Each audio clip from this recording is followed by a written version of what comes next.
Group F. Group F for Slavia Prague. It's quite a challenging group actually for this Czech team. Les amis, imaginez, vous êtes le représentant du Slavia Prague, il y a le tirage au sort de votre groupe pour la Ligue des Champions cette saison et vous apprenez que vous aurez affaire au Barça, au Borussia Dortmund et à l'Inter. Ce serait quoi votre réaction?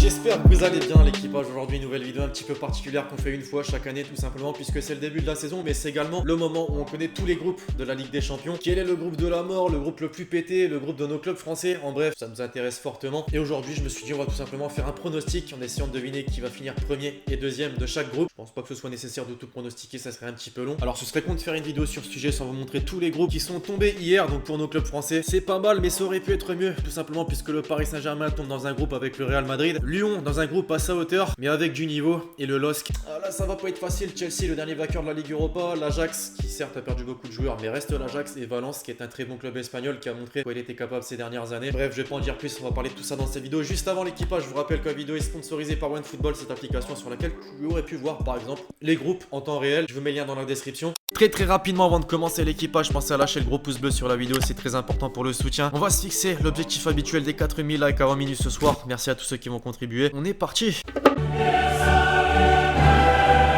Et on est parti avec le groupe A, un groupe intéressant puisqu'il comporte un club français, celui qui fait le plus parler ces dernières années puisqu'il est tout simplement champion de France, mais aussi celui qui fait parler pour ses défaites assez marquantes dans cette fabuleuse compétition qu'est la Ligue des Champions. Je parle bien évidemment du Paris Saint-Germain. Que dire, hormis le fait que ça devrait le faire finalement, le Real Madrid, certes, a remporté la Ligue des Champions 3 fois consécutivement, mais sort d'une saison vraiment presque catastrophique, une pré-saison douteuse et un début de championnat coup-ci coup-ça. Pour ce qui est des deux autres équipes, le club Bruges, bon autant vous dire amis belges, ceux qui sont supporters de ce club, j'ai rien contre vous, hein, mais préparez les mouchoirs. Et pour ce qui est de mes Turcs, le Galatasaray, bon là ça peut être une surprise sincèrement, notamment en Turquie. Mais pour ce groupe les amis, je vois bien le Paris Saint-Germain premier, suivi du Real Madrid. Attention tout de même à ce Galatasaray.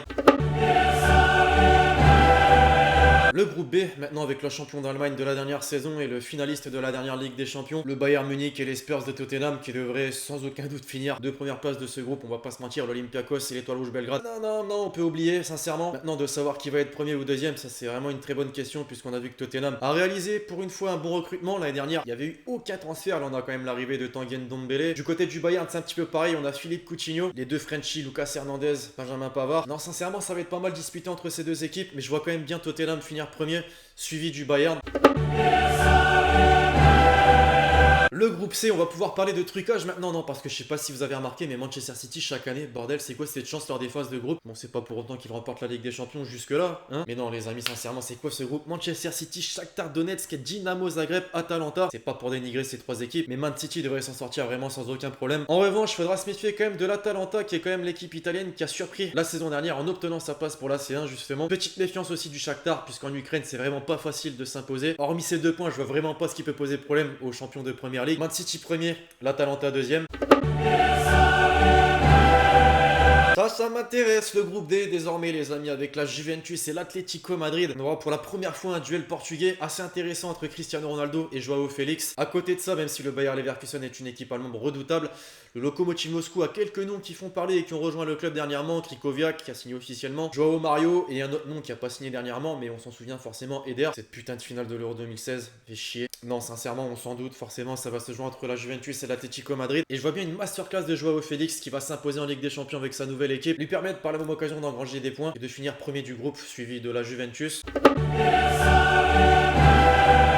Le groupe E maintenant, celui du dernier vainqueur de la Ligue des Champions, les Reds de Liverpool, qui ont quelques similitudes avec la saison dernière puisqu'ils retombent à nouveau avec Naples, qui nous fait quand même déjà une très belle affiche pour les phases de poule. J'ai l'impression de me répéter, mais à chaque fois je pense qu'on sort quand même deux favoris assez facilement, même si dans le foot actuellement tout peut se passer, ça c'est sûr. Je pense pas malgré tout que ce soit Salzbourg ou Genk qui fasse la différence. Vous savez quoi, il n'y a même pas besoin de pronostiquer le groupe E tel qu'il est là actuellement, c'est le classement qu'il va y avoir, Liverpool, Napoli, Salzbourg, Genk. Pour moi, hein, après pensez à me mettre votre avis dans les commentaires.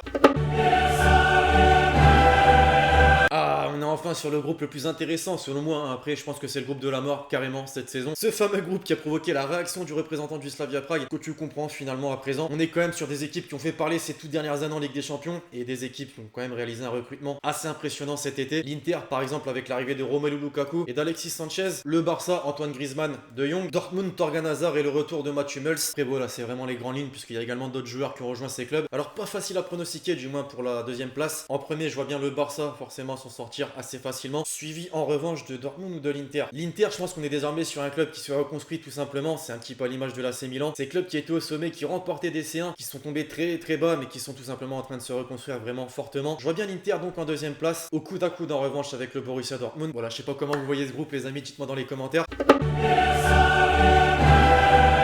Le groupe G, celui de l'Olympique Lyonnais, désormais il est intéressant aussi celui-ci puisque l'année dernière finalement, certes il y avait un gros calibre, Manchester City à affronter, ça n'a finalement pas posé problème, on l'a vu par la suite. Autant cette année on est sur des équipes qui se valent vraiment énormément, le Zénith, le Benfica et Leipzig. Je pense que ça va vraiment être très serré entre toutes ces équipes et les matchs à domicile, va vraiment pas falloir les manquer. J'ai quand même misé sur un Lyon favori. Première position donc pour le club français, suivi de en revanche, là franchement c'est kiff puisque je me dis que le Zénith là-bas en Russie, c'est chaud d'arracher une victoire, mais je me dis aussi que le Benfica c'est l'une, voire la meilleure équipe portugaise. Leipzig, ça a toujours été l'équipe allemande, outsider dans son pays, mais qui fait très mal. Allez, je vais miser sur Leipzig. Lyon, Leipzig.